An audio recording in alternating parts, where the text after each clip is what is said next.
ప్రియమైనటువంటి సహోదరి సహోదరులారా, ఈనాటి పూజలు మన ప్రార్థన సహాయం అడిగినటువంటి వారు మరణించిన వారి ఆత్మకు విశ్వాసం దయచేయాలని ఆ బిడ్డ తెలిసి తెలియజేసినటువంటి తప్పుల పాపములను ప్రభు మన్నించి తన యొక్క పదవికి రాజ్యం చేర్చుకోవాలని తన తల్లిదండ్రులు మన యొక్క ప్రార్థన సహాయం అందుతూ ఉన్నాను.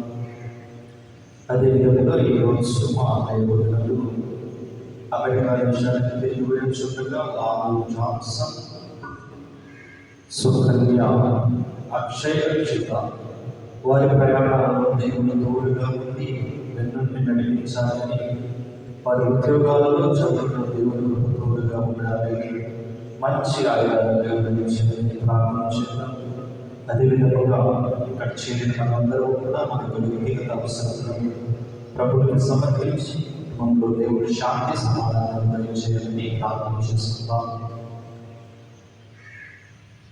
నేను మాత్రము నా నీతి వలన నీ దివ్య ముఖమును దర్శించను.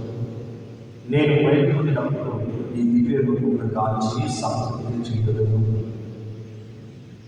పిత పుత్ర పవిత్రాత్మ నామమున మన ప్రభువైన యేసుక్రీస్తు కృప, సర్వేశ్వరి ప్రేమ, పవిత్రాత్మ సహవాసము మీ అందరితో ఉండుగాక. క్రీస్తు నామమునందు ప్రియమైనటువంటి దేవుని బిడ్డలారా, ఈరోజు మొదటి పట్టణంలో ప్రభువు తన యొక్క సేవకుని యొక్క ఆయుష్ను పెంపొందిస్తూ ఉన్నాడు. 15 సంవత్సరములుగా నీవు చనిపోతున్నామని యెషయా ప్రవక్త ద్వారా హిజ్కియా ప్రవక్తకు సందేశం పంపిస్తూ ఉన్నాడు. దావీదు, నా సేవకుడైన దావీదు దేవుడైన నేను మాట్లాడమన్న మాటలు హిజ్కియాతో నీవు మాట్లాడాలని యెషయా ప్రవక్తకు ప్రవచనముల ద్వారా ప్రవచించుకొని పంపిస్తూ, ఇదిగో ఇంకా నీవు మరణించబోతున్నావు అని చెప్పినప్పుడు హిజ్కియా ప్రార్థిస్తున్నాడు. నీ సేవకుడైన నన్ను ఒకసారి జ్ఞాపకం చేసుకో అని ప్రార్థన చేస్తూ, నేను మరణించవలసిందేనా, నీ చిత్తమేనా అంటూ అడుగుతూ ఉన్నాడు. దేవుని చిత్తాన్ని వదిలిపెడుతూ ఉన్నాడు తన జీవితాన్ని. ఈ సమయంలో ప్రభు యెషయా ప్రవక్త ద్వారా మళ్ళీ మాట్లాడుతూ హిజ్కియా ప్రవక్త యొక్క ఆయుష్ 15 సంవత్సరములు పొడిగిస్తూ ఉన్నాడు. దేవుని బిడ్డలారా, అంత విశ్వాసంతో ప్రవక్త ప్రార్థనలు చేస్తూ ఉన్నాడు. ఆ ప్రార్థనలు దేవుడు ఆలకించి ఇదిగో దేవుని యొక్క ఆశీర్వాదాలతో ఆయుష్ పొడిగిస్తూ ఉన్నాడు. ఈరోజు సువిశేషంలో మనం వింటూ ఉన్నాం, పరిసయ్యులు యేసు ప్రభువుని ప్రశ్నిస్తూ ఉన్నారు. ఏ విధంగా అంటే, వారి పంట పొలంలో వెళుతూ ఉన్నప్పుడు శిష్యులు కంకులను తుంచి తింటూ ఉన్న సమయంలో, ఇది విశ్రాంతి దినము, ఈ శిష్యులు ఏదైతే చేయకూడదో అది చేస్తూ ఉన్నామని ప్రభువుని ప్రశ్నిస్తూ ఉన్నారు.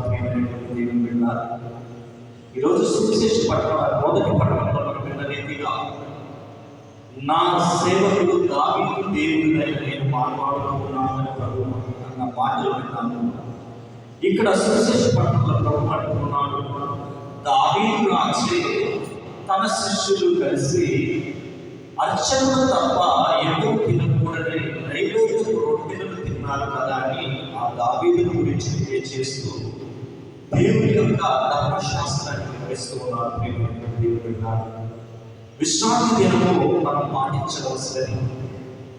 ఈ సమయంలో మనం బాధ్యతగా ఆలోచన చేసుకున్నటువంటి పరిస్థితి, ఉపవాసం ఆచరించాలి, ఏదైతే తినకూడదో మీరు చేస్తున్నారు, చేయకూడని పనులన్నీ చేస్తున్నారని ఆచారాలను మీరు చెబుతున్నారు, కానీ ఆధ్యాత్మికమైన జీవితాన్ని వాళ్ళు తెలియచేయకపోతున్నారు.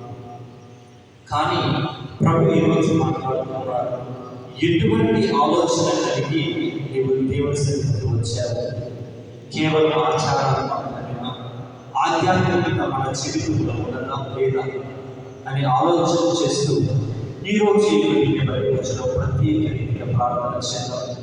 ప్రార్థన వల్ల మనకు తోడుగా ఉండాలి అని, విశ్వాసం కలిగి జీవించాలి అని, మన విశ్వాసం, మన ప్రార్థన, మన జీవితాన్ని దేవుడు ఎదిగే విధముగా మీరు మనకు తోడ్పడాలి. ప్రార్థన చేస్తూ మన అవసరాలను కూడా ప్రభువుకి సమర్పించి ప్రార్థన చేద్దాం. అదేవిధంగా ఈ రోజు కూడా నిన్నటి నుండి ఇప్పటి వరకు మనం తెలిసి తెలియక చేసినటువంటి తప్పులను పాపములను ప్రభువుకి సమర్పించి మరి యొక్క నూతన దినంలోకి ప్రవేశించిన మన యొక్క నూతన జీవితాన్ని మరొకసారి నాకు అనుగ్రహిస్తూ ఉన్నాను. ఆ దేవునికి సమర్పిస్తూ ప్రార్థన చేస్తూ దేవుని యొక్క ఆశీర్వాదాలను పొందుతున్నాం.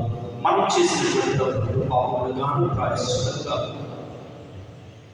కొంత సమయం గడిపోసుకొని చేసిన పాపములకి ఎప్పుడు జ్ఞాపకం చేసుకుని ప్రభుత్వం సంబంధించి ప్రార్థన చేయాలి.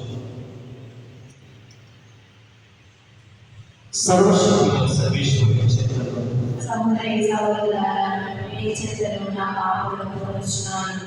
ఏదైనా తలకు చేతులు, వాకు చేతులు, క్రియల చేతులు, ఆసక్త చేతులు ఒక పాపము చేసింది.